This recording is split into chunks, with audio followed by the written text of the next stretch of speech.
In the recent episodes, the theme has been the first published chess book in the Nordic countries.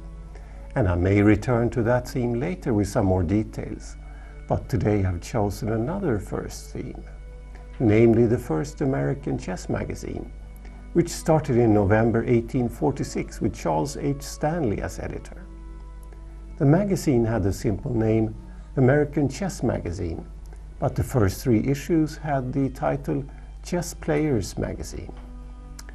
Charles Stanley was not only the editor of the first American chess magazine, he was also the honorary secretary of the New York Chess Club and the editor of the first regularly occurring American chess column. It was found in the New York paper The Spirit of the Times with the subtitle A Chronicle of the Turf, Agriculture, Field Sports, Literature and the Stage. And it looked like this.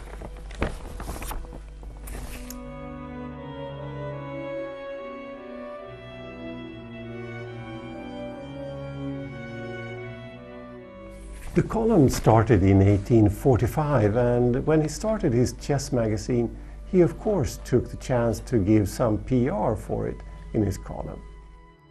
The column looked like this, and the column title, Chess Players Chronicle, was borrowed from the English chess magazine with the same name that was published by Howard Staunton.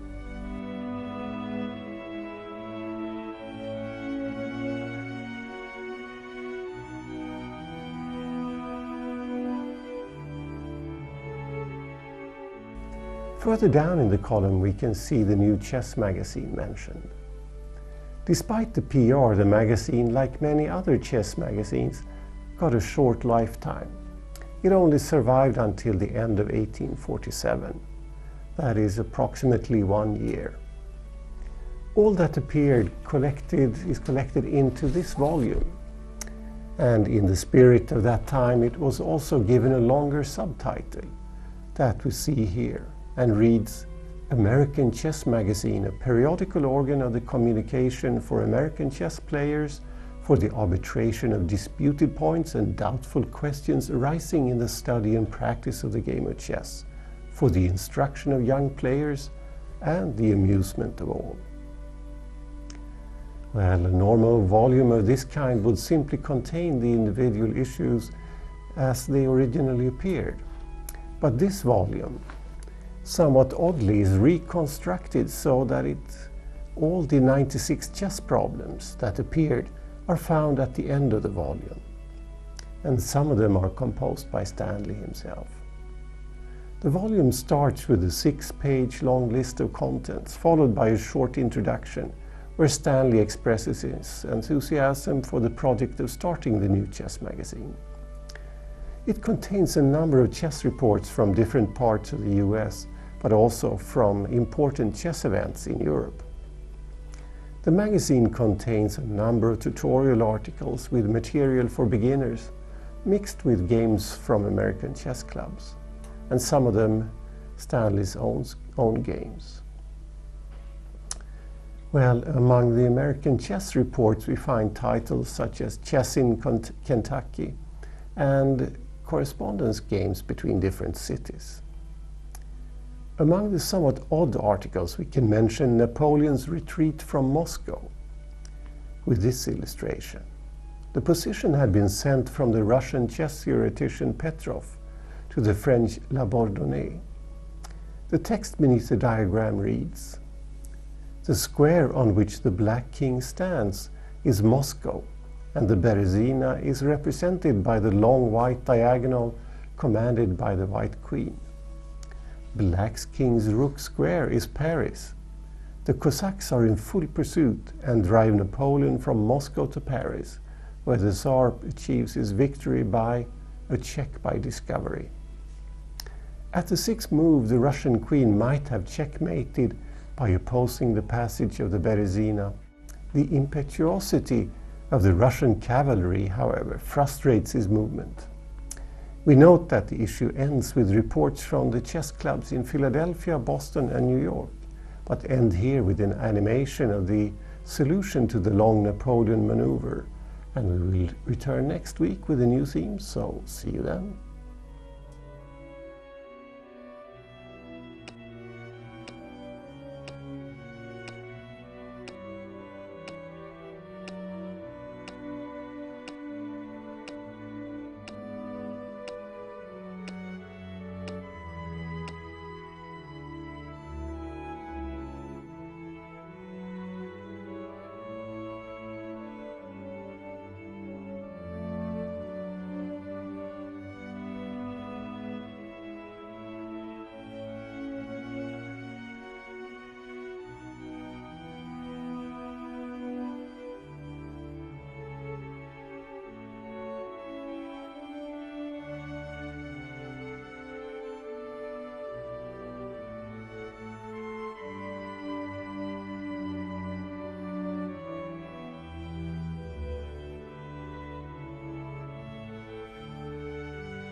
And that was all for this week's episode of Chess TV. Hope to see you again next week when we air our last episode for this season.